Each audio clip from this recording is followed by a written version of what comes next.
Hi, everybody, and welcome back to a special Saturday episode of Sign the Traitors.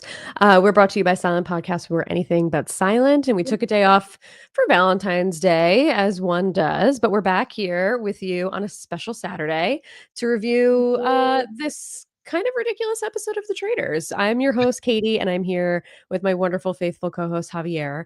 Javier, how are you? Hey, Katie, I am doing well. Happy Valentine's Day to those who celebrated yesterday. Yes. But yeah, we are back. I'm excited to talk this episode. It was a bit of a slower episode, which I think we kind of expected because Yes. like it has been the Rob show for so long. But hopefully it starts to pick up again next week and coming weeks as we start to reach the home stretch of the season. Yes, for sure. And it was still, even though it was a little bit more of a filler, not super strategic episode, I still feel like it was fun. I had a lot of fun with this episode. And, as we talked about last week, I was a little bit nervous about, with Rob going and just kind of like some of the bigger personalities leaving, like what was going to happen with this cast. And I think we're still getting some good stuff so far. TBD on where we end up. We're kind of like nearing the finish line a little Yeah. bit. We're like in the last quarter, I guess, of this show. Mhm. And I still have no idea where we're going to end up. Yeah, I feel like I have no idea who's gonna win at the moment. No idea. It's really up in the air. I really do think this season is up in the air, which is both exciting and also like I don't know. Like, is that like? It's weird. Like, I should be more excited. I feel like when you don't know where things are going, like I am excited, but part of me is also like, I hope it doesn't end on like a flop. I With like know. I don't know how to explain it, but I feel very like odd about these last few episodes and Yeah, where me they could go. too. Me too. And well, okay, so we could just get into it. I mean, we left the last episode with a cliffhanger, as we've been doing a lot, I feel like this season. But everybody that was not safe had to go into a chapel or like a church thing, and wait to see if they were going to be faced with two traitors, which if they were, that meant they were going to be murdered in plain sight or like to their face to face, or they would see Alan, and that would mean that they are safe. So we had Chriselle, Gabby, Carolyn, who we knew was obviously not going to get murdered, but she was not technically safe from murder if she were to be a faithful. Tom Sandoval, Dylan, and Dolores. I think that was our full group. So Mhm. we started the episode. First of all, we got like a little bit of a weird intro with like Rob getting voted out and Derek's grave. That was like a little dramatic and like campy. I agree. I was like, I mean, I guess like Rob has been such an integral part of the show so far. They Mhm. wanted to give him like I guess, some more like last minute screen time for Rob. I don't know. It was a little bizarre. It was bizarre though. I agree. Yeah, I was like, what is this like special weird edit? But we just got like a little bit of a recap and then we ended up just going right to breakfast. And the first people to breakfast, I believe, were Danielle and Brittany, and they were kind of just thinking about who was going to be saved. And like immediately, I feel like it was a little obvious that we were going to get a Tom Sandoval centric episode because it felt like everybody before Tom even came in the room, they were all kind of just like, yeah, we'd be fine if it was Tom. Like, hopefully it's Tom. Yeah. Yeah. Everyone's like, even though Tom, I guess, I hate to say it, but he's kind of saved them last week by He helping did. like get the Rob train going and getting Rob out of the house. But yeah, I feel like everyone still does not want Tom in that house, and I don't think anyone's gonna be sad the moment Tom leaves. No, I He can definitely do find not think every so. traitor. He can find every traitor. He can do everything, and these people will still be like, "Get Tom out." Yeah, And they honestly, are not Tom fans. yeah, Yeah, totally fair, totally fair, especially after this episode where I feel like he really clowned himself at the round table too, which we'll get to when we get there, but, what a mess. He's a mess. But essentially all the people who are safe, from murder are in there together, and they're waiting one by one to see who comes in, and they're a little bit nervous for Gabby, they're nervous for Chriselle, but I think they're all kind of thinking like, "Oh, it's probably Tom or Dylan." mhm. Um, Sam woke up this He week. did. He He woke up, definitely was that. which was interesting, and he came up with a little bit of a theory of like, "Oh, well, if they didn't see if one of the traitors was up for murder, they wouldn't have seen Alan, so we should ask everybody what Alan was wearing, and that'll be a way to catch a traitor," which is such a good idea. I'm I agree. shocked. Yeah, I was absolutely shocked as well. I think that even though like whatever Sam I feel like I don't really even know what Sam's story is at this point, Me besides neither. his whole like outside of this game, but he hasn't done anything to this point. However, I do agree this was a great theory from Sam.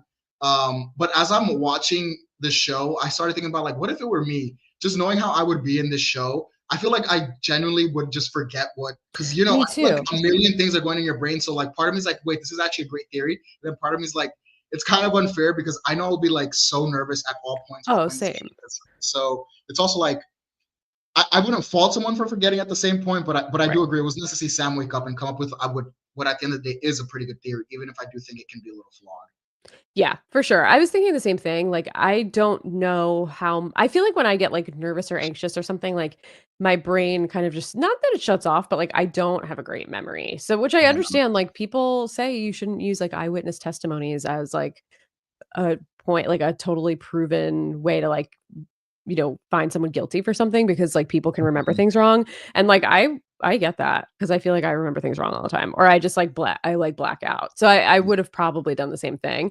Um, but good for Sam. Someone turned on Sam. Someone wound him up, Mhm. turned him on. We gave the And he energy from Tom last week to Sam this week. We're like, yes. Sam, turn on the brain. Let's use that one brain cell.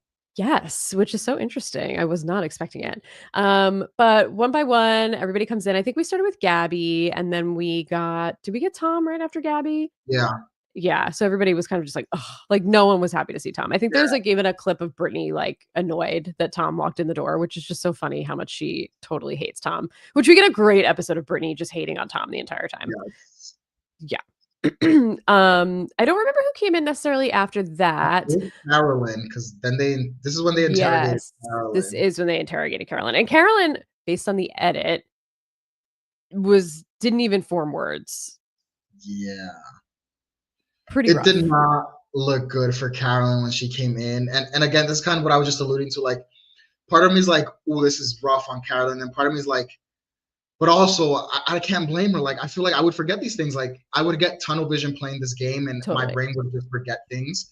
And I feel like we also don't know. Did she see Alan? It seemed like she did because she got confessional saying like, I just don't remember what Alan was wearing. So I'm not sure if she actually saw Alan or not. I'm not sure because we didn't see a clip of her. Like, I don't know why they would have made her wait there to just know that she's not getting murdered. Maybe she saw him elsewhere, but Yeah. we didn't see her in that chapel waiting for anybody. So Mhm. I don't know. Um, but it does feel like it's almost a little bit of a flaw in the game to Yes. me that they wouldn't just put her in there because that's like a total disadvantage for her. 100%. Yeah, Like that's what I was thinking. that's a miss on production. Yeah, I wrote that in my notes. I feel like yes, this game is very favored in the Traitors. I feel, but at the same point, like we got to keep things give some equity here on this show. So like if Yes. everyone should know or should have at least the same access to that information. So if she didn't get to see him, I do think that that is unfair towards Carolyn, who's been playing a pretty solid game at this point. And it's Yeah. kind of like when like we watch Big Brother and then someone's playing a great game and then they throw like a dumb twist to ruin their game.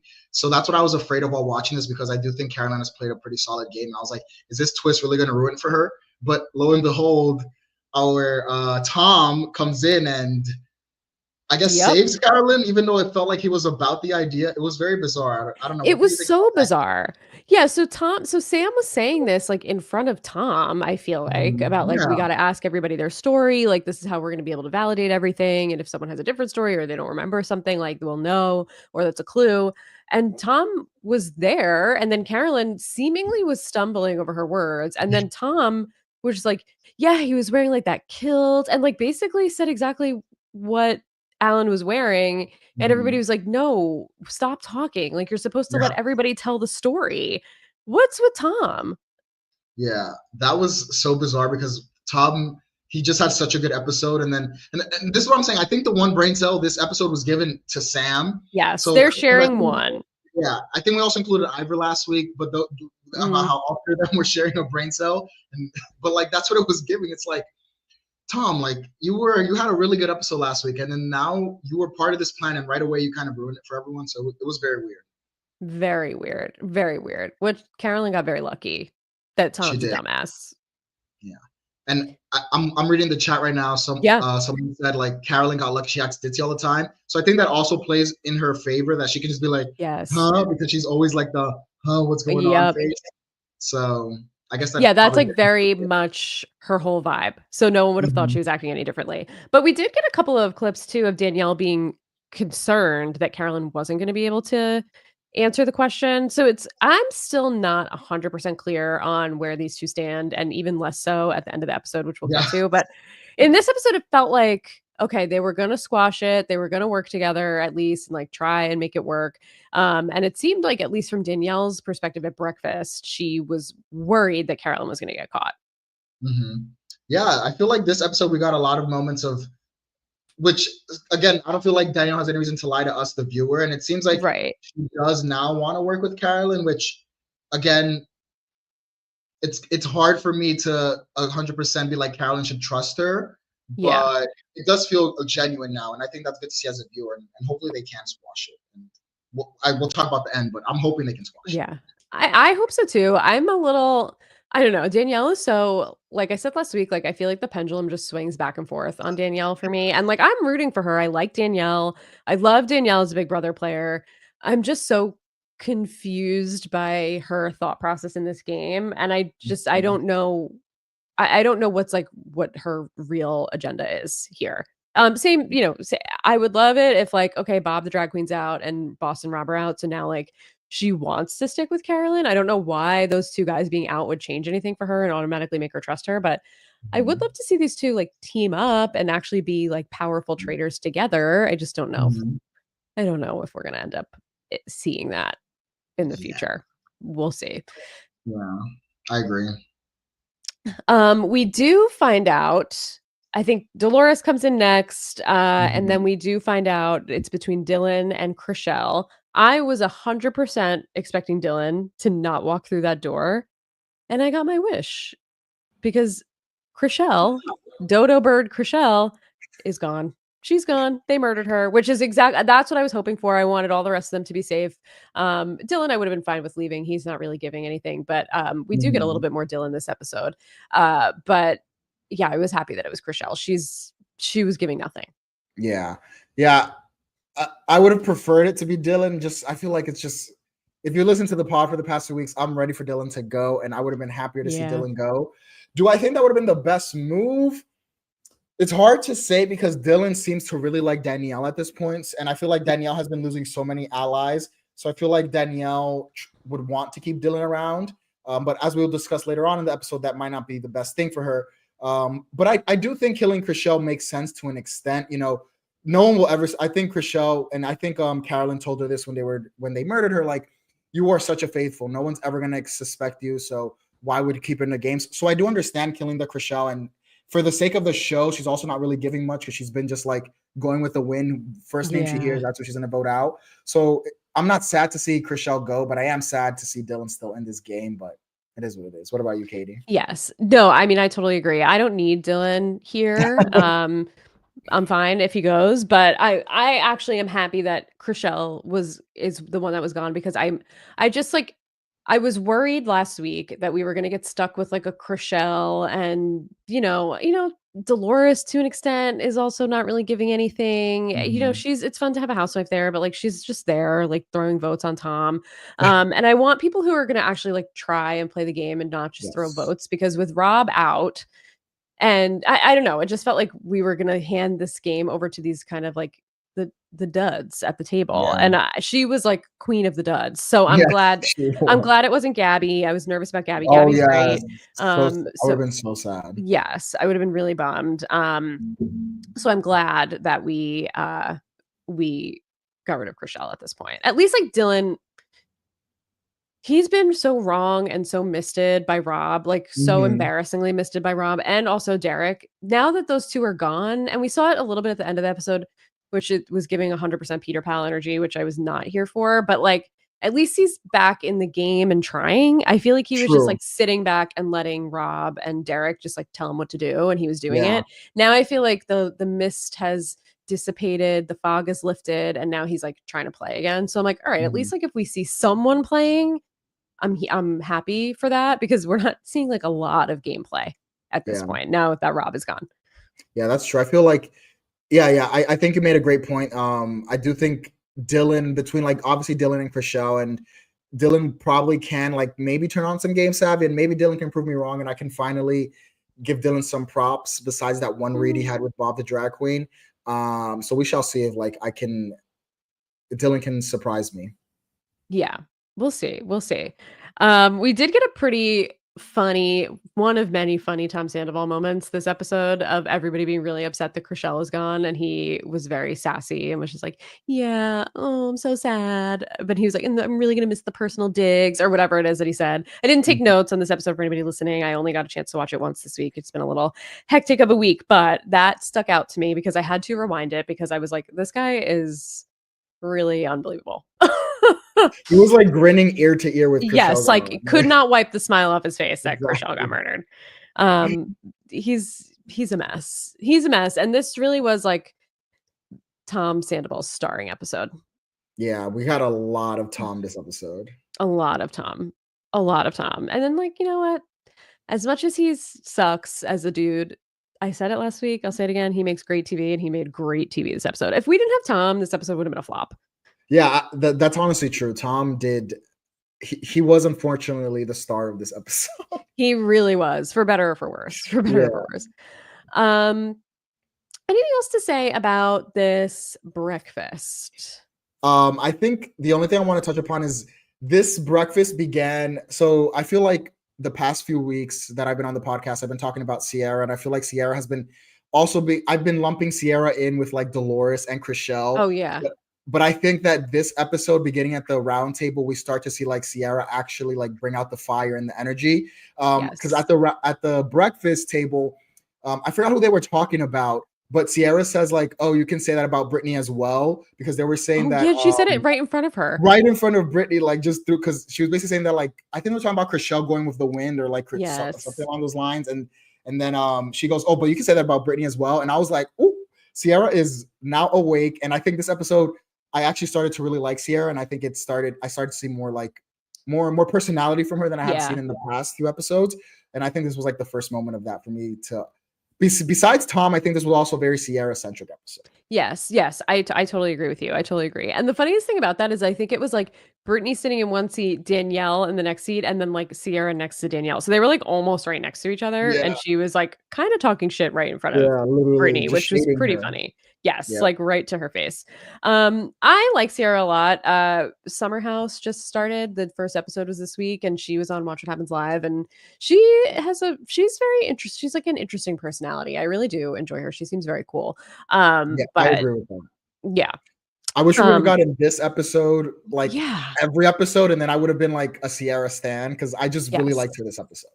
Yes, she had a great premiere as well on Summer House. She had like some messy drama with one of the guys in the house last season, and she like completely dismissed a hug and like shaded him to his face too in the house, and everybody's celebrating her for that too. So good week for Sierra on TV this week. So after the breakfast, we get a little bit of time outside. Brittany and Danielle are kind of like the focus really of like the Big Brother alliance, which is a weird thing to say because there's only two of them. So does two people an alliance make? I don't really think so. I think they're just friends who were on the same show and know each other. But Sierra's putting a lot of focus on these two.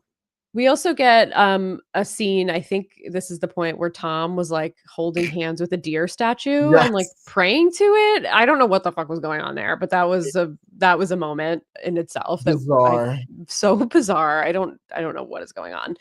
But basically, I think this is where Sam also brings up, maybe it's time to revisit the coffin theory, because two of the people, one of them was murdered, the other person's gone. So we have to like figure out, okay, was that third person a traitor or not? I don't hate it. I mean, it is the only piece of evidence now that Rob is gone that they have left, that they haven't explored. So as much as I don't love it because I like Sierra, I kind of understand like you need something to go off of, and that is something, and they're kind of starting from square one. So while not my favorite thing, I get it. I get why they would be talking about it. And Tom once again turns the brain on and starts talking to Carolyn, outside. I was like, what was that thing with you and Danielle? Like, you kind of were going at it, but then like you didn't, you stopped. Like, what was that about? Which I'm like, wow, how has no one else asked about this? That was like a one round table thing and then they squashed it. Mm-hmm. So I'm Yeah, shocked that Tom remembered. yeah. I think that was, again, shout out to Tom for that. I think that was a very savvy thing for him to bring up. And of all the people, I agree with you to like remember that. Like, I guess Tom is still working for like within the game to some extent. And I think that is a great point to bring up. And more, even I think even more than the coffin, I actually think that is a more. I wish if I were in that game, I would be pushing that more than the coffin theory. I think that is a more solid piece of evidence, and I think it's going to keep coming up. It might not have come up that much more in this episode, I believe, but I do think that is a great point, and I do think that's going to be something that's going to be brought up a lot in the next episode or two, as reasons to potentially go after either Carolyn or Danielle. Probably Danielle from the both after watching this episode, but yeah. I totally agree with you. I totally agree with you because it's like you don't know for sure if there was a traitor in that coffin or not. Sure, that's something to explore, but like weird behavior happened at that round yeah. table, and that's like something more concrete that you witnessed with your own eyes to Mhm. dig in on. So, I was a little bit surprised that, I don't know, maybe Tom just didn't want to like start spreading it around all over the place. But Carolyn, she kept it real. She was like, I don't know. She was telling Brittany I put her name out, but like I didn't do that. It was weird. And we do get a confessional from Carolyn saying she doesn't want to call attention to it, but she's not going to lie and say like, no, that didn't happen when it very publicly happened. So Mhm. there's still a little bit of like a fraught relationship, I think, between these two. It's Yeah, strained for sure. very strange. But I do think Carolyn handled it well overall. Yeah. Like at the end of the day, this is a solo game, and I think that Carolyn, instead of like egging things on, she just said these are the facts, and like let's kind of move on. So she didn't necessarily throw Danielle under the bus again, and I feel like that she handled it well. Like she just said, yes, this happened. It was weird, but that's it. Let's move on from it. Kind of is the vibe I got from her, and I think she handled it pretty well. Yeah. Yeah, I think so too. I think so too. We get a lot of Sierra also talking about Brittany and Danielle here. And even just like with Danielle, she's just talking about how like everything is kind of like a show for her. The emotions are a lot. She's always shaking, like she's doing too much. And I feel like we're getting a little bit of foreshadowing here, maybe, of what's going to come in the next episode or two. I don't know. But it seems like there are some eyes on Danielle for sure. Yeah, definitely. I think that Sierra, again, I think this is honestly a really good idea from Sierra and a really good plan. I think that another thing with the Traitors, and I think we kind of saw it last season with like I think before Peter left, Peter and Trishelle were really close and they were like a duo. And I think that you also don't want to be a duo in this game. And I actually do think Sierra is taking, even if Danielle wasn't a traitor, I do think it's a smart idea to break up a pair who's always going to vote together, because then they're going to do what, even though it was Trishelle and CT at the end of season 2, I can see Britt and Danielle, like if they were both faithful, also doing that and just cutting you out like they did to MJ. So I think it's important to break up a pair. So even though, yes, great that Sierra's right because Danielle is a traitor, I still think it's a clever way to think about the game, because you also don't want to do at the end who's going to vote you out. Yeah, I mean, 1,000%. I almost feel like, yes, obviously you don't want a traitor at the end, but having two faithfuls who are besties with each other at the end and you being the odd one out, like they're not going to keep you. Like that's a losing position for you. You have nothing you can do in that scenario. So like 1,000%, like get the duos out who are always going to vote together, because if they end up at the end, like it's curtains for you. That's it, which is not a good place to be, as we saw from MJ.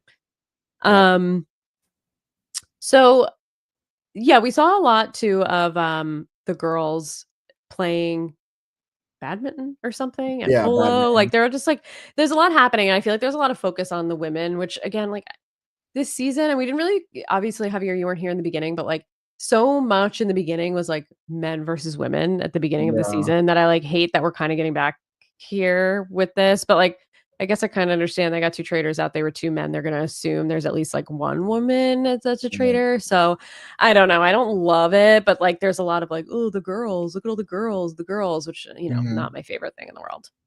Yeah, I agree. It's not my favorite thing in the world, but I do feel that we're going to get a lot of that these next few episodes until they get out a female traitor, which I wouldn't be shocked if they do next week. I'll share who I think it is at the end, but Yeah. I wouldn't be shocked if they get out a female traitor soon, and then hopefully we can squash that storyline. Yes, I hope so too. And I don't know that anybody's really expecting there to be 4 traitors. Yeah. But So actually, Dylan said this episode Dylan that did say yeah, 2 women, which is do it. weird. Like, how do you know that? Exactly. I always find it weird when they know how many traitors there are. Right? I don't I don't know. I understand wonder if that. they secretly tell them. Maybe.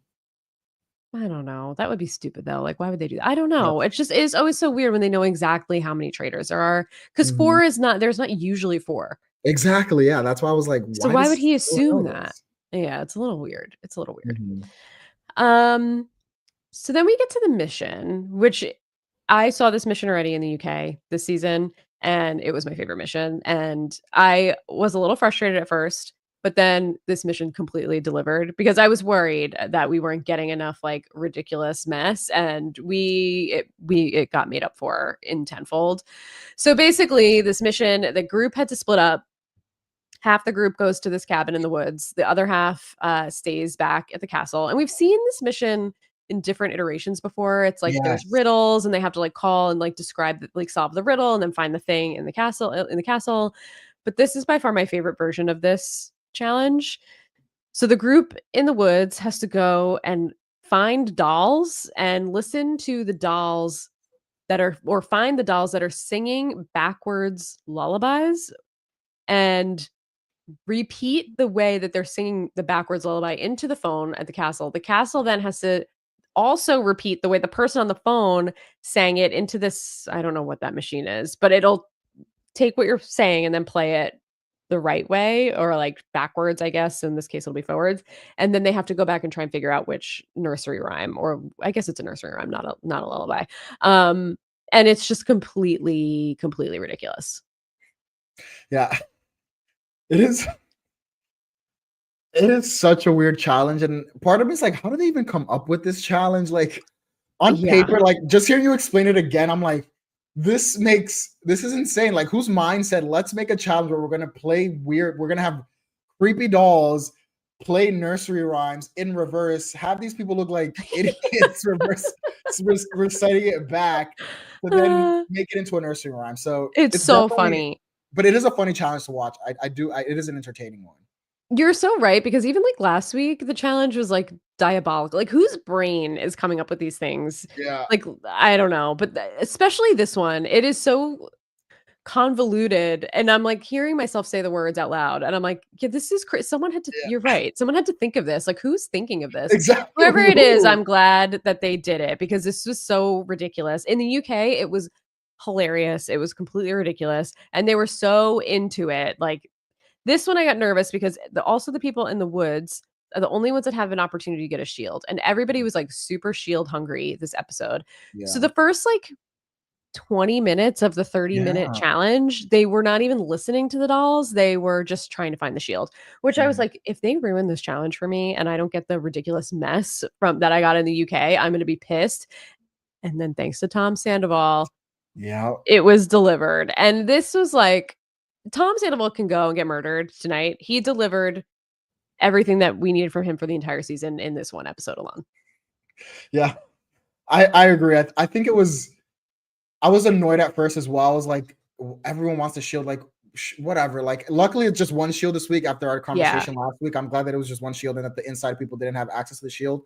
But I didn't expect it to be Tom again, who would really like be the saving grace for this challenge and like take it so seriously. Like, he really was committed to doing well in this challenge. Like, shout out to Tom for that. Like, I'm not often going to shout out Tom, but shout out to Tom because he gave us really entertaining TV. The way he was reciting these nursery rhymes back, and he really thought that he had the voice of an angel. He was giving himself all the tens in the world. Like, guys, I have the only musical talent. He was saying, I have the only ear for music. I was like, bro, relax.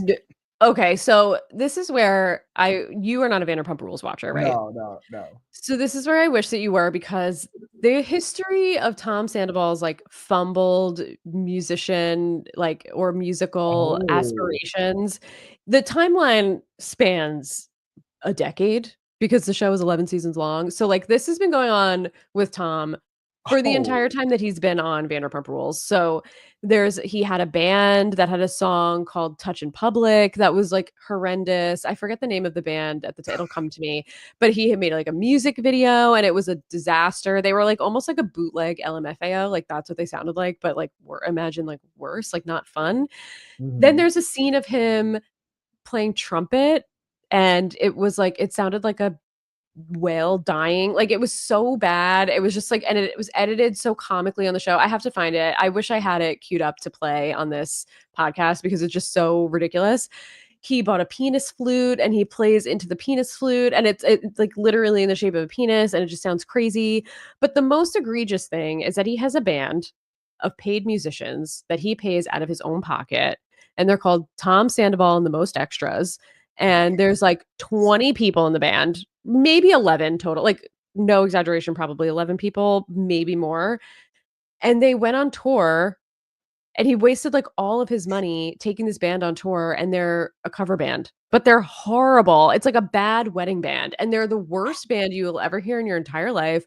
And this was all happening like when this cheating scandal with his ex was happening. And it's just like, he's the worst singer. He's horrible. He has no musical talent whatsoever. So the fact that like he's on Oh, this wow. show right off the heels of this band that he pays out of his own pocket and blew all of his money. It was like a storyline on the show that he was like ignoring his responsibilities for the bar that he owned because he was so obsessed with this band. And now like he's like, I'm the only one with musical talent. It's like, bro, you are you're horrible. You sound horrible. But he just doesn't understand that he is a joke and that everybody's laughing at him in Wait, that life adds, and here. yeah, that adds so much needed context. I feel like if I knew that, I would have enjoyed it even more in a Oh way. yeah. So I was like, no this is wonder the you peak. love this, Katie, because you Yes. actually had so much more context than I did. So that makes 100% sense, and that makes it even funnier. He's a mess. He's a mess. I need to find some videos and like I'll share them for the next podcast. I'll share my screen and we'll play the audio because like it's horrendous. The trumpet alone, I have to find it. I have to share. It's so bad. But yeah, no, he's a clown and everybody is not only the people in the woods are clowning on him, the editors, Alan, the people in the The castle, even Sam is castle. like, "Can we get someone else to sing it? Like, what is this dude doing? Like, can someone else do it?" And he's like, "I'm the only one with musical talent." And everybody's like, "What the fuck is this dude doing?" It just was Yeah. so truly, truly ridiculous. Tom is just Tom is just such a weird dude. Such Like a weird dude. he like I don't know what other word to use, but Tom is just so bizarre. This earlier we are talking about him talking to the deer. Now this, like, yes, it was funny, but all in all, Tom is also just weird. Like, there's just something. There's a screw loose somewhere in that brain. Oh I feel yeah. like there's just something off with Tom, and it was entertaining, but like at the same time, the back of my mind, I'm like, this guy's really weird. Like, is he like this in person, or is this like a TV person? I Like, think how do he people has to. I tolerate think he him? must be, which like I love Ariana Madix, the woman that he was with that Yeah, he cheated on, but I'm also side-eyeing you, girl, yeah. Like, if because he's like like this this, is a man you were with for 9 years of your life and it's embarrassing. It's embarrassing. yeah, dude is odd, odd, Yeah, odd. you bought a house with this man. Like, Yeah. what are you doing? You were gonna spend the rest of your life as this man's partner. Like, that's fucking embarrassing. That's embarrassing for you. Um, but yeah, I don't know. He did carry though. Palaver Girl is saying he got them 20K with his bizarre singing. No one did That's anything. They true. all gave him the dolls. He was the only one singing it. And he got them the money, which again makes me question the editing because I'm like, they really spent I didn't obviously again I said I didn't take notes, but like I didn't clock how much exact time it took them to start playing, but like it seemed like they did it all in 5 minutes. Yeah, okay. I'm glad you brought that up because I also agree that editing was very bizarre. I feel like I want to say they wasted at least like 12 minutes before like they cut to Tom actually running and actually Yes. starting the challenge. And then they did it all like maybe within like 15 to 18 minutes, which was Yeah. insane. Like, how did they do it so fast? I don't know. I don't know. I mean, did they put the dolls aside? I don't know. I mean, Yeah. Tom literally like they showed him it looked like he was almost like rocking back and forth like in a trance with these dolls outside. So maybe they were just like shoveling them out as they heard them and I don't Yeah, know. But it really was I have questions for the timing me on this too. episode for sure. For Definitely. sure. But they did it. They got all the dolls. Shockingly, somehow they did it. Tom carried. And even I want to give some credit to the people in the castle too, because they That's did have to repeat everything that Tom sang into the phone. But there was also a point where, like, I don't remember if it was Sam or someone else that was like, say the last word again. And it's like, they're not words, dude. Like they're just ridiculous sounds. I don't know. It was just they were like trying to make sense of what he was saying, and clearly he was not saying anything. Yeah. I think another thing that was great this challenge was when Tom dragged Ivar. Oh my god, yes. More dragging of Ivar being a nobody in this house. Because at one point, what is it that like Tom tells Ivar, okay, you come out here and you like stand by the phone and like hold the Yeah, phone. and he's just holding the phone. And then Alan goes, bro, why are you just standing there holding the phone? He was like, who are you talking to? And he's Yeah. like, I don't know. And then when Alan goes like, be your own man, I was dying. I was like, damn, that's like savage to say that to Ivar. Yep. But like Ivar has everyone, even the host, thinks that Ivar is useless in this I am house. so ready for Ivar to not be here anymore. Like, you gotta go, dude. You gotta go. I'm so tired of you giving nothing. But there was also a really good moment too where Alan, when they were all looking for the shield, basically was like, there's no strategy, there's no leadership, no one knows how to like what they're doing. And he was just like Alan was dragging them this whole episode, which Yeah. I love. Alan is so into it this season, and I'm like, I'm Alan- really loving Alan. I know I Yeah. used to be an Alan hater, but like every episode he just keeps getting better and better for me. Yes, 100%. Alan was having a time this episode as well. Yes, the last 2 episodes were like peak Yes. Alan. Peak Alan. When he's trolling them, he's at his best. Agreed. Love it. And Sierra ends up getting the shield. So like one of the dolls says something about like, oh, the shield's in my friend Bear, and she finds a bear outside and she pulls the shield. It's hidden inside the bear, and she takes it. Everybody there sees that she has it. But they don't publicly share that information to anybody that's in the castle at this time. Yeah, I think that this was good to see, because this was alluding to kind of like what we were talking about last week. Like, finally, this is the first time where not everyone knows you have a shield, so it could actually play into like, let's not tell people, and hopefully none of us gets murdered. So I do think that it was great. There was one this was the first episode where they did the shield correct for me. Yes. Like, first episode with just one shield. First episode where not everyone knows who has the shield, and they can actually use it as strategy. So I really enjoyed that. Yes, me too. Me too. And I have to say, like, you know, again, just want to give another shout out to this mission is that like every season that they do a mission where like there's half the group in the woods and half the group in the castle, it always delivers like hilarious. So like keep doing it and make it more ridiculous every season, please, because it's delivered season after season. I'm just remembering CT run around with like his arms above his head last season through the castle. And I'm like, this challenge every season is great. It always gives, y'all. It really does. It really does. Anything else we didn't cover about the challenge that we want to talk about before we get back to the castle? No, I think that was, I think we covered everything we needed to, I feel, about the challenge. Yeah, can't understate or overstate, I guess, how fun this challenge was and what a mess it was. But they get back to the castle, and you know, I've watched a little bit of Rob's Exit Press. I haven't watched a ton of Exit Press or listened to a ton of Exit Press this season, but I was just interested to hear Rob's perspective. And he said about at least his last roundtable, that they only had like 15 minutes or something to strategize between the mission, getting back to the castle, and then the roundtable, which I was shocked to hear it was that short of a period.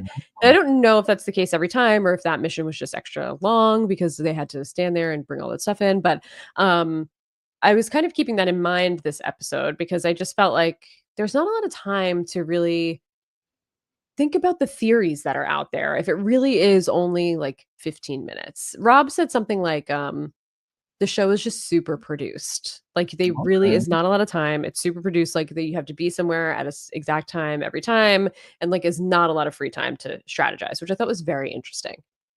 Yeah, no, I also haven't been watching much of the press. I usually just only watch like the exit interviews, like when they meet the traitor, like when Bob met. Those videos are so good. Yeah, those are good, but no, I didn't know that. I think that's very interesting because sometimes it does feel very short, and then sometimes it feels like they have a lot of time between the round table and the challenge. So yeah, I feel like it's not fair if they need to have some. Again, it needs to be standard. Like you always are going to have 2 hours, or you're always going to have 30, whatever it is. Right. I hope that it's standard, even if it is 15. That's kind of crazy, but It needs to definitely, hopefully, be a standard amount of time you have in between challenges, before challenges. But that is interesting. I would actually love to hear more. I feel like we talk a lot about production on the show because the editing a lot of the times just is a little off with this show. Like I feel like a lot of the times things don't always add up. And sometimes similar this season with like when they were all saying Wes was mean, I didn't get that vibe as knowing someone who Wes is mean. Right. So I feel like production needs to like, and I do think we've talked about this in other seasons as well, Katie, that like production sometimes really is selling a narrative, which I get it. It's a TV show, but make it more cohesive. I don't know how else to say Right. it. I know. And Rob said something else too that happened in last week's roundtable that I'm shocked they didn't show on the show, which was that he said he actually felt like he was mounting a pretty good case against Brittany, but then Carolyn is the one that turned it back to him, that they didn't show it in the edit. And I was like, why would they not show that in the edit? Like, That's a big miss. yeah, a really big miss. That's annoying. Oh, now I can't wait to hear Carolyn talk about it. Like, hopefully she touches it because I think that, because I think that's a super important thing to show. Like, super important. We've had all this trade on trader beef. We've had Rob wanting to work with Carolyn, and I think that would have just helped to solidify, like, did Carolyn actually want to work with Rob or not? So it's unfortunate we didn't get that. Wow. I wonder if it's because they really wanted us to think about like how were the Traitors going to vote, and they didn't want to make it obvious that the Traitors were against Rob. But like, it still would have been really interesting to see Rob's reaction to Carolyn saying like, I think the what he said was something like, she came in and said like, why isn't anybody listening to like what Tom is saying or what Tom has to say, which was obviously against Rob. So I would have loved to have seen Rob's reaction to that. So I thought that was pretty interesting too. So yeah, I don't know. I feel like there's a lot that goes on in the show behind the scenes that we don't get to see, which is very annoying. Agreed. He had a lot of very interesting tidbits in a lot of his interviews. So definitely recommend checking that out. Plus, I think hearing someone like Boston Rob, who I'm not a huge fan of generally, I actually really liked him in the show, but generally not a huge fan on Survivor anyway. But I always think hearing like a seasoned reality TV veteran talk about this stuff is very interesting, especially who's played like a bunch of different shows, to hear their experience. But anyway, getting a little off topic, we get back to the castle, and regardless of how much time they have, we get to see a little bit of strategy. And unfortunately, it really feels like most of the group is going back to this coffin theory. And then there's, Sierra and maybe a few other people who are kind of like, yeah, I don't know. Danielle is weird. And Brittany, I don't know. This Big Brother alliance, which again, it's only two people. But there's a pretty important scene in the kitchen, once again, being led by Sam, who's like the ringleader now all of a sudden, saying, we got to at least like Sierra, it's got to be Sierra tonight. We all have to agree, because we just have to figure out, basically, like, there's got to be a traitor in that coffin. It wouldn't make sense if they didn't put one in, which they didn't. And she comes in while they're talking about it. And she's like, I hear this coffin theory is out there. And Dolores is like, yeah, it is. So you got to like fight. You got to put up, just give your information that you have and try and go for it. And she puts out a really good argument about Danielle and is like, Jeremy is murdered. He's the person that was in the coffin that they tried to murder. And who did he put out right before that? Was Danielle. Like, it's Danielle. And I just feel like that was such a sound argument. And either if she had enough time, or if she had more of like a strategic mind or played more games, she would have been able to really get a lot of traction with that. But I don't know. Maybe she didn't bring it up soon enough, or I don't know. But I thought that was pretty interesting that she clocked that. Yeah, I agree. That was another moment, like, when Tom brought back the Danielle and Carolyn fight. Like, this was another great moment to see from Sierra, who's bringing up something that really happened. I mean, I guess to them, and maybe it's been like a few days. Yeah. But to us, it's been such a while ago to see her bring that up. This was another great moment for me for Sierra this episode. And I do agree with you. I feel like if she had more time, maybe she could have like gotten more traction behind it. I do think that, similar to last week when we were talking about like, we just got to get Rob out because like we got to stop talking about this. I do think that even though it is a great theory, on the other hand, it is also great to end one theory before like starting to, attack another one, because then they're going to keep talking about this coffins like they have done. So I just feel like Sierra was in a hard place where like, yes, it's a great point, but let's just end this coffin theory and let's get Sierra out. And then, and I do think that someone else is going to bring this up. Like, I don't think this is going to be the end of it for Danielle. She's going to have to defend this even more than she did this episode, I feel.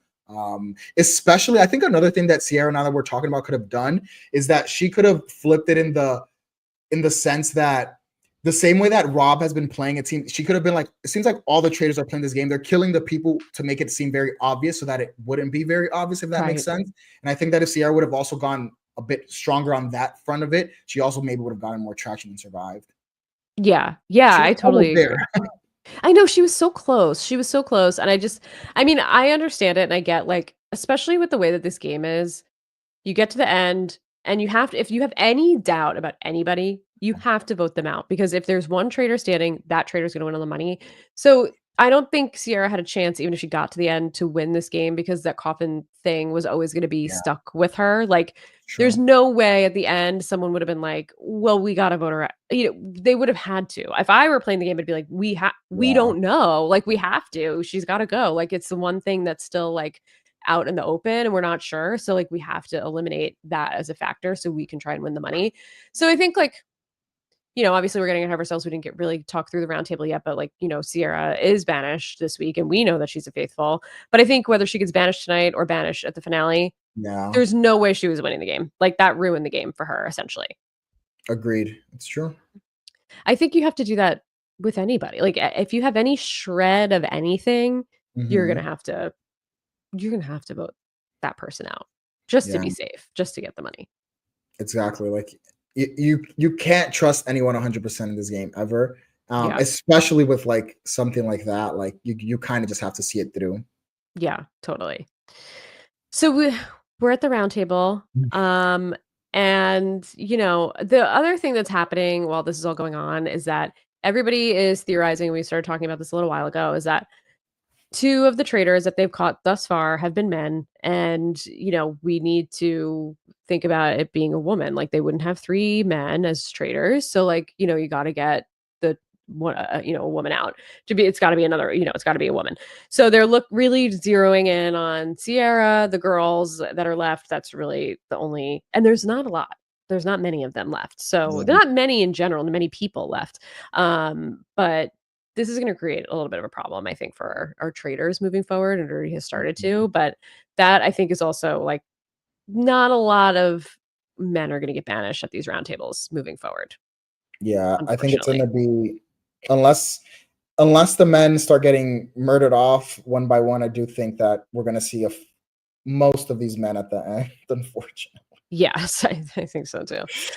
And the men that we have are like not the men I want to see. Yeah, total duds. I don't want to see any one of these men walking away with $1. Exactly, me neither. $1 in their pocket, a penny in their pocket. I don't want any single one of them. I don't want any single one of them to have it.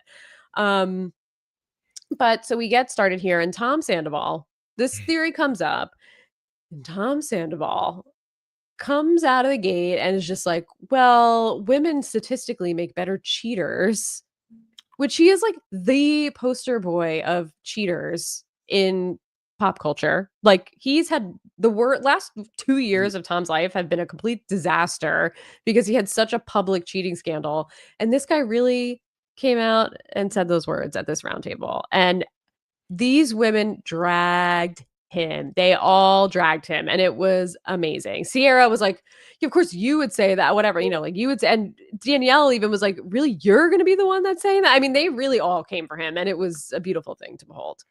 Yeah, that was such a Freudian slip, I will say. Like, that was bad. So bad. And he just kept, like, trying to be like, but wait, but I meant this. And then I think one of the guys was like, Sam, just stop. Sit there. Let them, because you deserve it for being an idiot.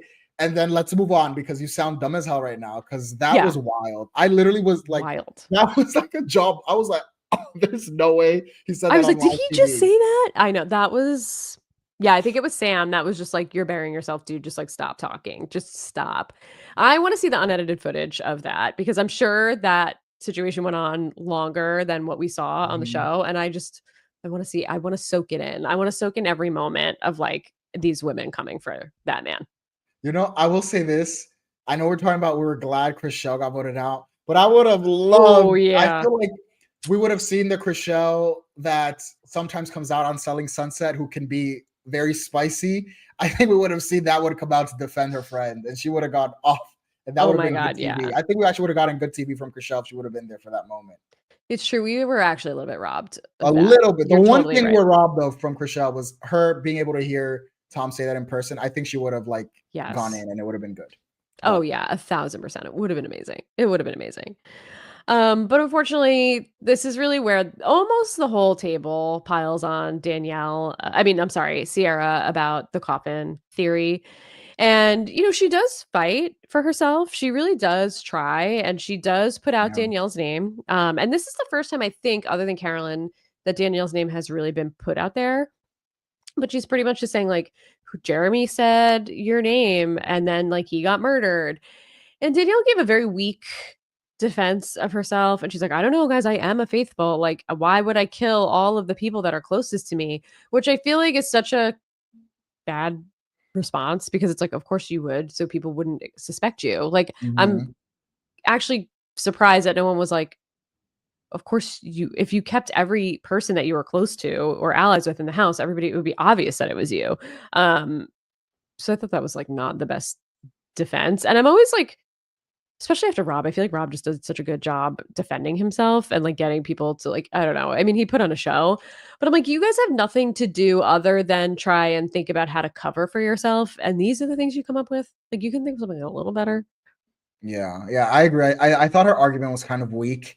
Um, I'm gonna give Danielle the benefit of the doubt. I think she was a bit frazzled. She didn't expect She was. herself, which again is also not great. Like you said, like if I'm playing this game of Traitors, which it seems like they don't, especially after we just talked about Rob, they're not together that often throughout the day. It seems like it's probably recorded within like 10 days. Mhm. Like I would be on those 10 days, even if I'm not with everyone. I'm sitting there thinking about every move I made. How can I cover this? Especially if I'm a Yeah. traitor, like every move should have a response. And I Yes. will give Rob a little bit of props, even though I don't think his Britney argument was great. Beyond No. that, he did make a lot of great points. And I think that he was thinking about the game at all times, which is like, shout out to him for that, because I think that's how you Mhm. have to play if you want to win, especially if you're a traitor. Yeah, totally. I mean, it's like, what else other than, like, who to murder and who to be able to get away with murdering without it getting the blood on your hands, obviously, is how to explain anything in case your name comes up. Like, everybody's name is gonna come up eventually. You should have nothing should be going through your head other than, like, how do I make sure I don't look like a traitor at this round table? So, it was, like, a little weak, but to your point, I think she probably was caught a little bit off guard. Mhm. So I don't know, but unfortunately, I also think Sierra probably could have gone a little harder. And I think if she had the experience of like a Rob, which not everybody does. Rob's been on TV for like a million years. Like he's been on every show. He's been on TV more than like people who star on like Law and Order SVU or something, some show that has a million seasons. Like he's everywhere. So like it's not fair to compare him to anybody else, but I just wish she would like pushed a little harder. Like you got to fight for your life to stay in Mhm. the game, and I feel like she could have just like pushed it a little harder. Yeah. I also think the issue with Sierra was that she was a bit misguided, because I feel like she was putting Mhm. too much heat on Brit's name when the Yes. heat should have been on Danielle's name. Her argument for Danielle was much stronger, and maybe she didn't realize that she had a stronger argument for Danielle. But I do think she spent too much time in the roundtable trying to get Yeah. people to go for Brit again. We saw it didn't work last week, and I wish she would have pivoted. And again, like you said, maybe this is because she just doesn't have a lot of experience with these shows. I think someone with a bit more experience would have known to like hold off on Brit for now and go more for Danielle. And I don't think she realized that the evidence she had against Danielle was stronger than whatever she was trying to come up with Brit about her like being a bit more quiet and blah blah blah. Yeah. I just feel like it wasn't as strong as the argument she could have piled on if she would have been more focused on going for Danielle. Yes, totally. I totally agree. I think part of it, I think, is that Sierra was definitely misted by Rob, like True. 100%. And I think maybe some of that mist is still there of like maybe Rob did put her name out. So like it's stuck in her head that her name was True. out, Yeah. which I really think you're totally right. Like if she just focused all of that on Danielle, and maybe even if she started off the round table of saying, like, I know my Mhm. name is out there. I have more evidence against Yeah. Danielle than you guys have against me. Yes, I understand I was in the coffin, but there's no guarantee that a traitor is in the coffin. This is a clear guarantee. Danielle is shady. The whole thing with like, cause I think she Yeah. was there when Tom brought up the Carolyn Danielle thing too. So it's like bring that back up, bring back Yeah. Jeremy. Like there's bring up the stuff with like taking Dolores's face off and then put it or whatever. Like Yeah. there's so much there. If she really had a chance to think through it and like present it, I think that she could have at least been a little bit more successful. But then at the end of the day, she didn't even vote for Danielle. She voted for Brittany. Yeah.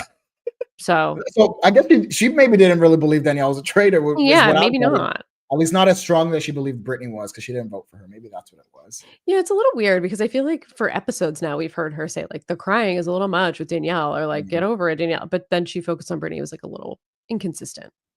Yeah. But unfortunately, our girl Sierra, she's gone.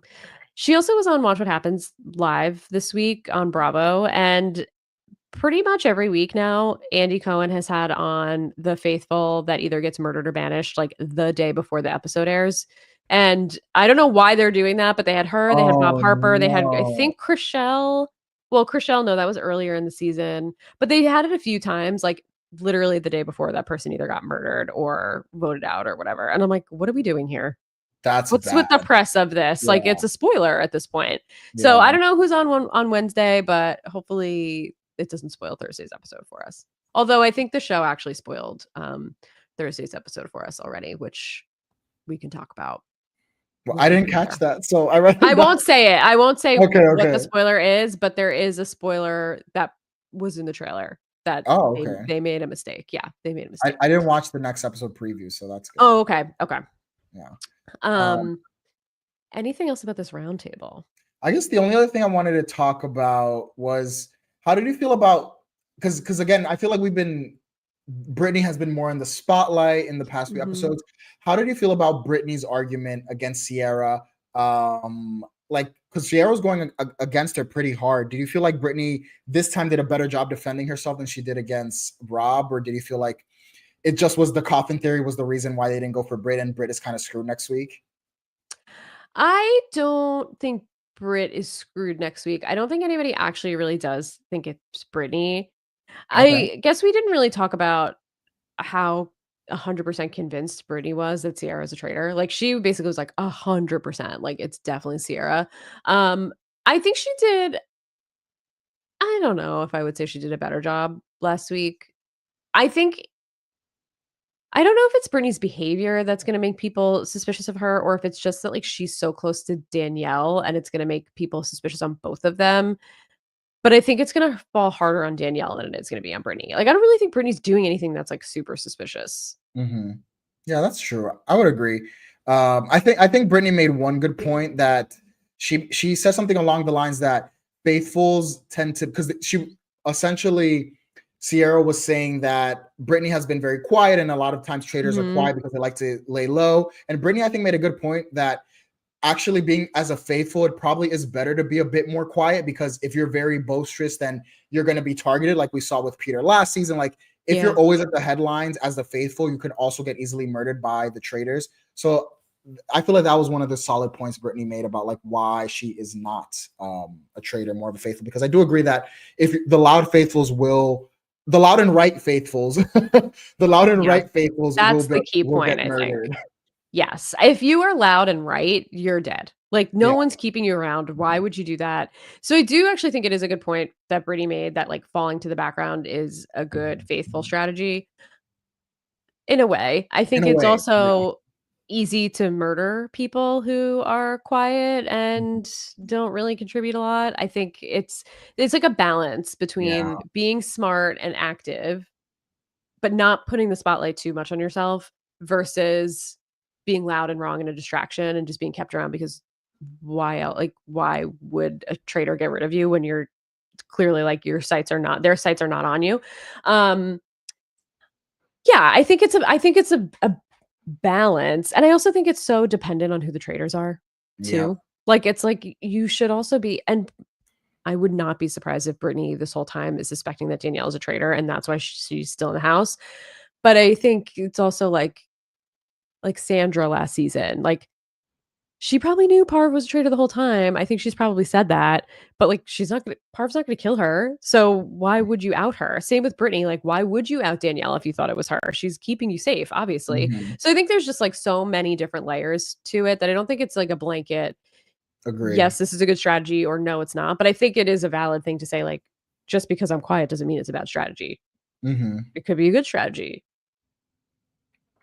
Yeah. I don't know. I feel like I just said a lot of words that didn't really mean anything. But I mean, like, I just feel like it's so dependent on the cast, the game, who's a traitor, who's a it's just like it's hard to say. Yeah. But the loud and right ones always gotta go. Yeah, loud and right will always go. And I think you do make a good point. I think that's something with the Traitors that I feel like I've talked a little bit about in the past. Like the Traitors is just, it's really hard to say what is the ideal strategy for the Traitors because it changes with who's on the season, who the Traitors, like there's just so many factors that I feel like it's much harder to game in quotes the Traitors than it is to like talk about strategy and like Survivor or Big Brother, I feel, or The Challenge or all these other shows. So all of this is to say that Brittany does make a good point, but it can also be used against her because I feel like Traitors it's very hard to have like a sound strategy in the Traitors. Besides, like, again, I think we've alluded to like CT being like the ideal gamer just to be like kind of like well-liked and talk here and there. So maybe that's the best way to play the Traitors as a faithful, but it's really hard to say, I feel. I know. And I almost wonder too, like, is it strategic to vote wrong sometimes? Like kind of make yourself seem more dumb than you actually are. I mean, I don't know. But yeah, no, I think CT and I too think to an extent Sandra played a really good game. I think Sandra was playing like almost the perfect faithful game last season. But you know, unfortunately, I think who put her name out there last season? Kate, I think went for her. What a mess Kate was as a traitor. That was so bad. One of the worst traitor. I think last season was like the worst group of traitors of all time. It was just so bad. It was so bad. It was so bad. Yeah. Aside from Phaedra, but she unfortunately got her game destroyed by Dan. Yeah, so Sierra goes up there. She says she's a faithful. It's met with like a lot of silence. I think a lot of people were surprised and Sam was like, "We got it wrong, guys. We got it wrong." I'm like, "No, bro, you got it wrong. You led the charge here. This was you today. This was all you. We didn't get anything wrong. You got it wrong." Yeah, I wish I would have seen someone just say like, "Sucks to see Sierra go, but at least we got that theory out of the way." Like no one said anything. Like it was like weird because sometimes they're like crying when like someone like Rob goes home or like whatever, and then Sierra going home, no one even like, I don't know. It was just a bizarre way to see Sierra go. So bizarre. It was just like they all just sat there like defeated, had nothing. It was weird. I will say when Carolyn voted, she did say like, it's the coffin. Like we just have to know one way or another or something like that. And I was like, thank God someone's finally saying this because this is what I wanted someone to say last week about Rob is that like at least someone saying it this time is like, we just have to rule it out and know one way or another. And it's going to stick with us until we vote you out. So I was glad that she said that. But yeah, I mean, no, it was weird. Nobody said anything either way. Strange vibes. Makes me wonder if people just like didn't really like Sierra. Yeah, maybe she didn't or maybe she just didn't like make a lot of bonds with these people. Yeah, that could totally be it too. Well, after the round table, we get a little bit more castle time and we see this year's Peter Pals, Dylan's dudes, as I will name them. Dylan's dudes are in that weird room that's on the side of the bar. And it's Ivor, it's Sam, it's Dylan. Right? Tom's not in there. No, I think it's just the three of them. And they're talking basically about how it has to be a woman. They're gonna have to vote out a woman. It's got to be them. So it wouldn't make sense. And I don't remember if he brings up Danielle's name here or not. Remind me if he does. No. I don't think he did either. I'm pretty sure he did not. I don't think so either. But then we do get Carolyn and Danielle in the bar room while they're in the room, in that little back room, hiding, sort of, or like talking in secret. And they hear like people talking and laughing, which part of me was like, oh, are they about to catch Danielle and Carolyn? But instead, Dylan came out to be like, hey, we're in here, which I don't know why you're not just listening. Open the door, crack and listen to what they're saying because they were talking about being traitors. So why are you taking your big ass outside and like, what are you doing? Go stay in there and listen to what they're saying. Why are you making it a scene? So stupid. But they're like, they were talking about like, are we good? And Carolyn is asking who has the shield. That's the other thing too. Like she's asking Tom who has a shield. Tom won't tell her, which I think is not a good look for Carolyn. Like, why are you so concerned about it? You don't have it. And if you're not a traitor, why do you care? You know you don't have it, so you're up for getting murdered. I didn't love that she was asking so many questions about the shield to the faithfuls. But she did ask Danielle, and Danielle was like, I'll tell you later. And she's like, why don't you just tell me right now? And it's like, why do you need to know right now? Why do you need to know right now? Yeah, I agree. I was like, why is she so pressed about it? Danielle will tell you in the turret. Relax. Right. Like, it's weird. I don't know. That was weird to me. Like that I don't know. But uh that's when Dylan comes out and they're like, well, that's weird. Like, what are you guys doing in there? That's weird. And he's like, we're just talking. And he like kind of had nothing to say. And he was just like, oh, I don't know. And like Danielle was like, this is weird. Like, whatever you guys are doing in there, this is like weird and shady. Like, this is sus for sure. What's going on? And that's I don't know. I think a total misplay from Dylan. Yeah, I feel like Dylan should have just sat his ass in that room with Ivor and Sam and literally eavesdrop. Like, literally even put your ear to the door to the bookshelf on the That's other all you end need and to do. just Open a stand there. crack. Yeah, just Yeah. like a little tiny crack, listen, try and figure out who's there. But that was a mess. But Dylan is on to Danielle. Yeah. Dylan. We'll see. Again, Dylan was on to Bob and it took Rob going for Bob. So Dylan being on to Danielle doesn't necessarily mean he's going to go for Right. Danielle. It just means in case someone does, he will finally be able to be like, oh, me too. I also think Danielle's a traitor. As opposed to leading the charge, which is what annoys me about Dylan.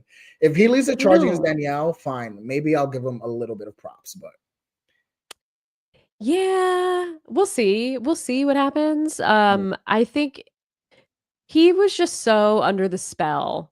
And I think now he's out of it, so he like wants to play again. He also thinks it's Gabby, but like, I don't know. He's got an instinct, but I don't know. I guess he just like fell in love with Rob and he couldn't see the forest through the trees. But yeah. I'm interested to see like if they start shooting at each other, if Danielle uses this against Dylan at the next roundtable to say, we heard these guys, or like all three of them.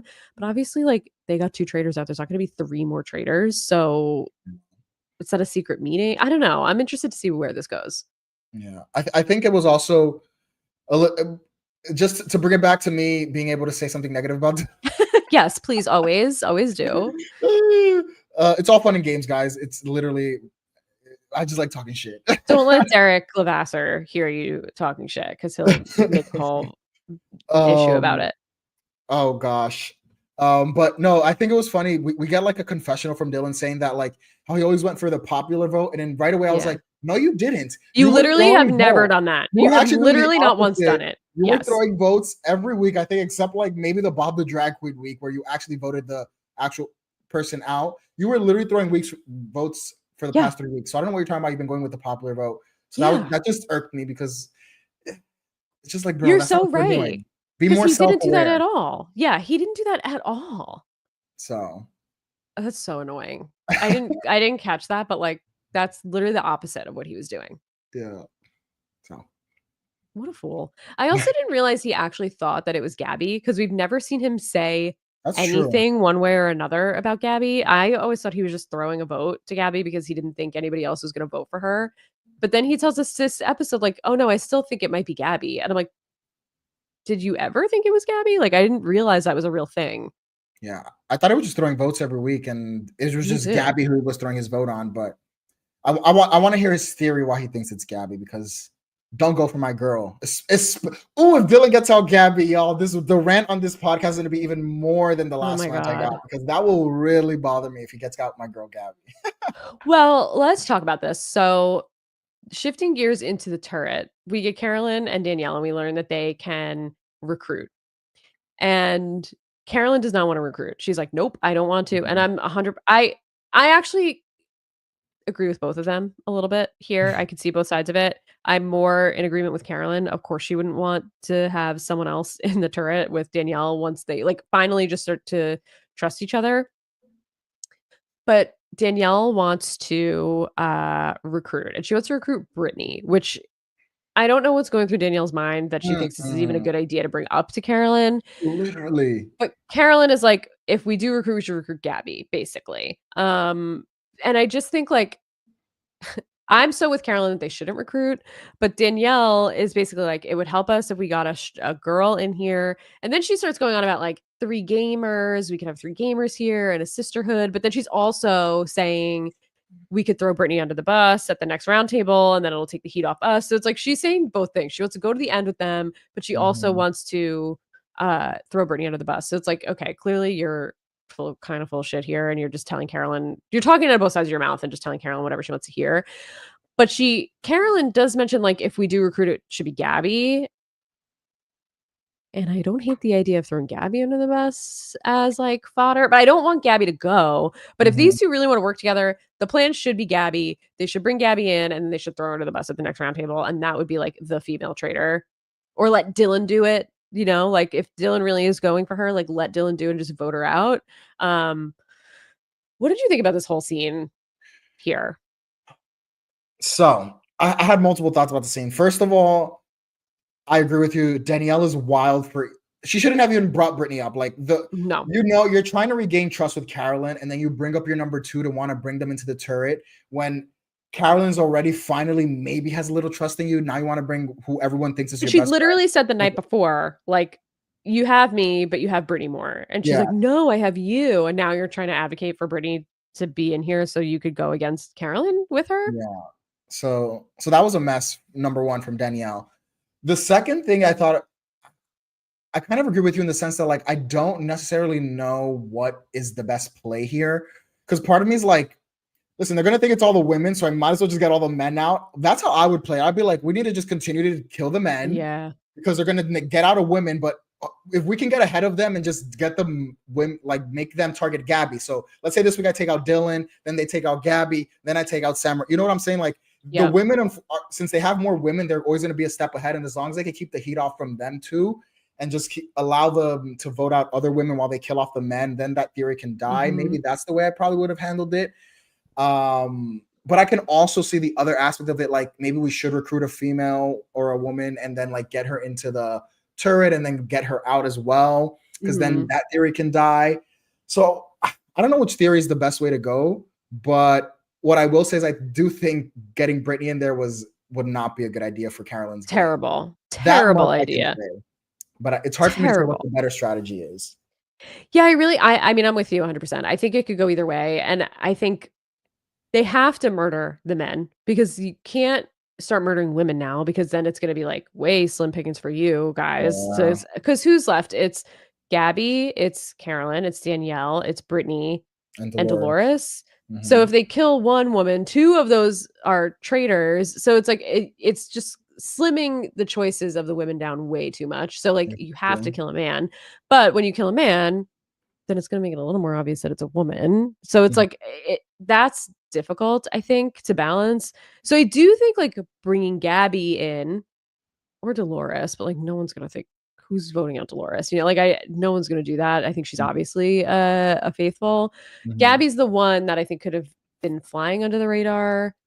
I don't think anybody's really gonna put heat on Brittany if they do recruit her, and I just don't think Danielle would throw Brittany under the bus unless this is all a big brain move from Danielle to get her back for reindeer games, which feels like it would be completely crazy, and I don't feel like we've gotten, like, that plot point enough for it to be that.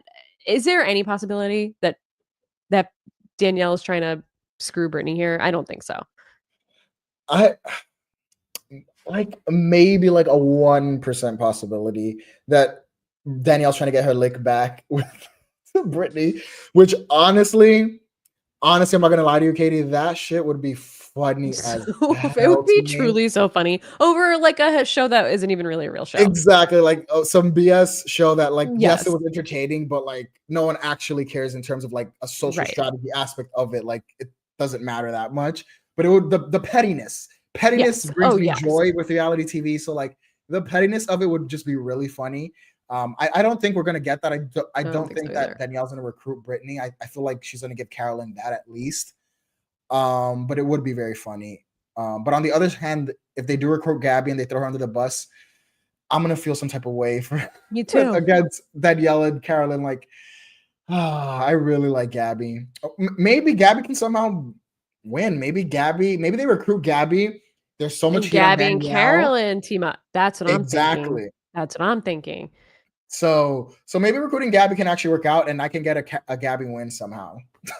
I would love to see it or a Gabby Carolyn joint win or something, Yeah, but that's if they do recruit, which I don't think they're gonna be able to come to an agreement here. I think they're yeah. probably gonna end up murdering someone, Mhm. but I do think and I don't know if they recruit if they would still murder. No, here? no, Probably. no. Alan said they have to No? pick. Yeah, Oh, interesting. Okay, that would be interesting because I feel like that's such at this point in the game, that's such a tell for the yeah. traitors or for the faithfuls that like, oh, someone got recruited, obviously. So there's another. I don't know. That feels a little dangerous to me.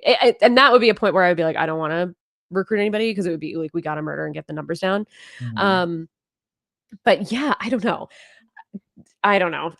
I don't think Danielle. I think Danielle, if this is what she was actually going for and wanted to screw Brittany over, why wouldn't you tell Carolyn that? I'd be like, no, this girl screwed me. Like, I'm just trying to get close to her to think that we're good, but this girl screwed me last time and I want to get her back. Like, I'm with you 100%. Like, let's do it. Let's throw her under the bus. She's not saying that, and she's not saying that to us either. So I don't think that's a possibility, but I would kind of love to see it. But I do feel like it would be kind of a bad look if you go on TV and be It would be such a bad look. like if she said it, it would be a bad look. But if she did it, it would be funny. If that makes sense. Like Yeah. then it's like, all right, girl, like get over it. Like that's not. Yeah, I just feel like Mhm. being that petty to the point where you are like verbally saying it. I just feel like would kind of make it like not as entertaining to me than if it kind of just happens and she's just being like shady about it. I don't know if that makes sense, but Yeah. so if that is what she's doing, it would be funny regardless. But I don't know. I don't think it's gonna happen either way. I don't think so either. I kind of low key would be the outcome that would be the most fun to watch. I So, agree. It would be and the most no fun. shade to I like Brittany, so like I don't want that to happen, but like it would be pretty funny. Yeah. For this messy season, that would be like the perfect Yes. next messy thing to happen. Mhm. But I have a feeling they are not going to come to an agreement on who to recruit, and they're going to end up having to murder. Mhm. That's my theory. I don't know 100%, but that's kind of where I feel like there's no way. And Carolyn said this to us too 100 times. I feel like there's no chance she's letting Brittany up in that turret and letting those two gang up against her. There's no chance. And like finally, Carolyn, I feel like has found her voice in the turret, maybe with all like with Rob and Bob gone. And it finally she's like on a level playing field. It seems like with Danielle, she's able to stand up for herself more. But I feel like this is the perfect time to be standing up for herself because like there's no chance she can let that Yeah. happen. Agreed. I think the two moves that I would say would be bad moves would be if they recruit, Carolyn allows Brittany in. Yes. And if they choose to murder and they murder a woman, I think those are Yes, the me two too. bad moves. The other moves are like up in the air, and I think there's other options for them. But if they do either of those, I do think those will be the only ways that I would be like, I'll come back next week and be like, that was a bad move, regardless of what Yes. the outcome is. I do think those will be the only two bad moves. Yes, I totally agree. Because if they do end up murdering a woman, that means there's only 4 left, so they have a 50-50 shot of, Yeah, like, getting one of them. exactly. That would be crazy. That would be crazy. Crazy. But that's pretty much where we leave this episode. We're a little bit at a cliffhanger again of we don't know what they're gonna do. We're not a little bit, we are at a cliffhanger. We don't know what they're gonna do.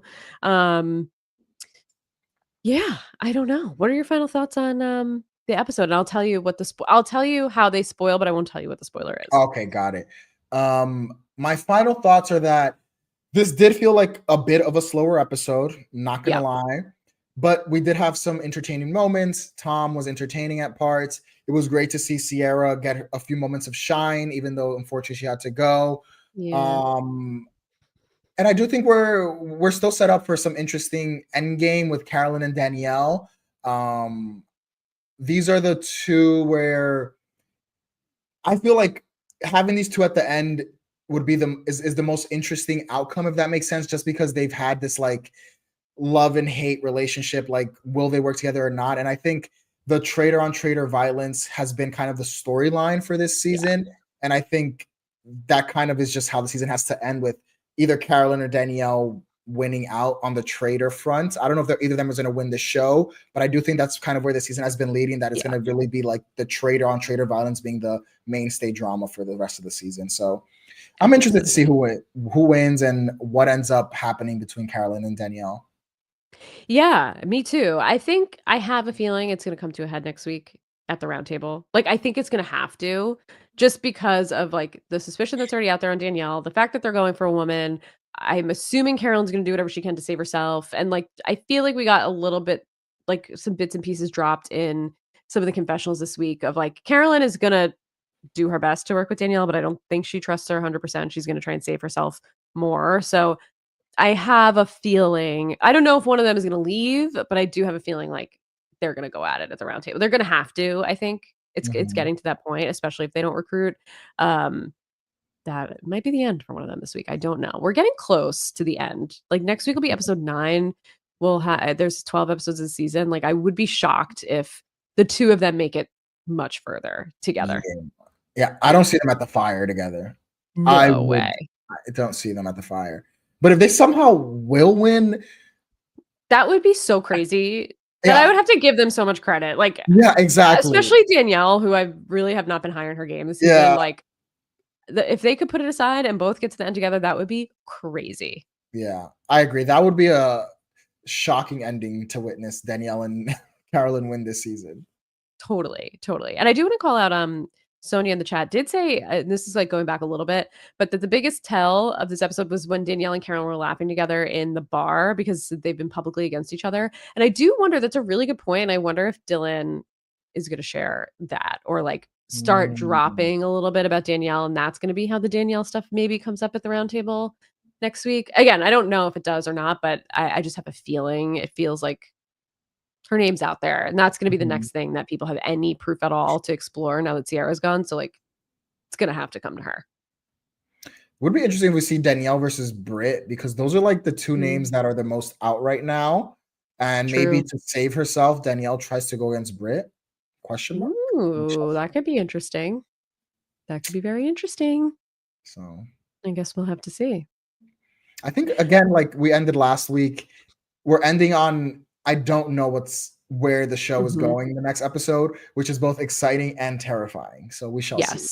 I think that's the best way to describe how I feel.